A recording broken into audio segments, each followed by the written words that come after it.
What's up, guys? Today I'm going to show you how to fix this freeze plug issue on the FA20s. If you saw the last video I posted, these little freeze plugs like to pop out of these cylinder heads. And this is on the BRZ motors and the WRX and XTs.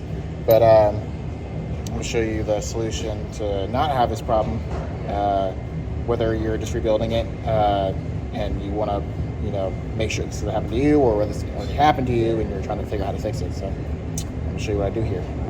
So I am using these 3/4 MPT plugs. IAG makes plugs for them. I don't know what the thread is on those, and they have to do the machining in their in-house basically. I'm using a 3/4 tap, and then I'm going to run these plugs here. And you pretty much get these online or whatever, and they're tapered too, so they'll lock in place. And then you're going to want to run some. You gotta want to run some sealant as well. So I'll show you how I get these freeze plugs out. All right, I'm sure there's probably more than one way to get these out. This is how I've been doing them. Big punch. Just tapping on kind of one side.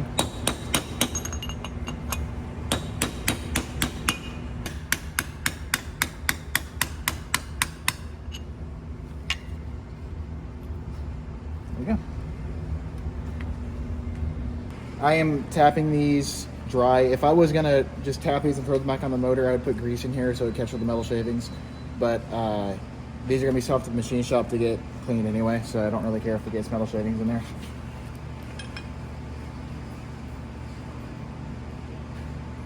Try to get it as straight as you can. This part's kind of a pain getting it started, just because you don't want to go at an extreme angle. That's pretty good.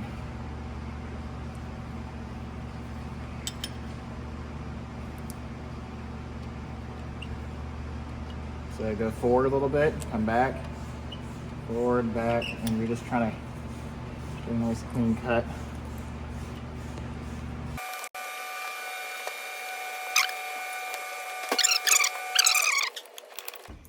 And you'll feel it when it bottoms.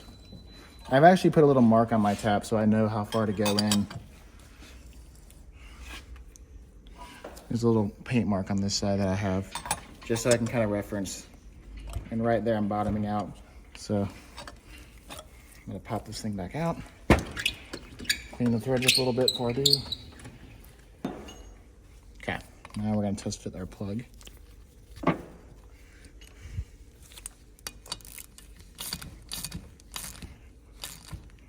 And it fits pretty good.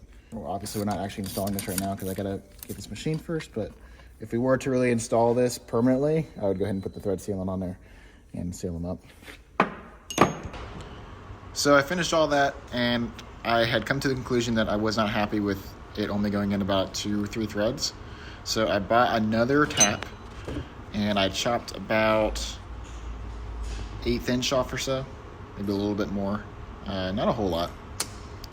And what that allowed me to do was, of course, the holes are already tapped with the non-cut tap. After you cut that, if you buy another tap and cut the end of it off, you can actually tap it a little bit deeper because the holes inside there, you can't go but so deep. So you see now, this one,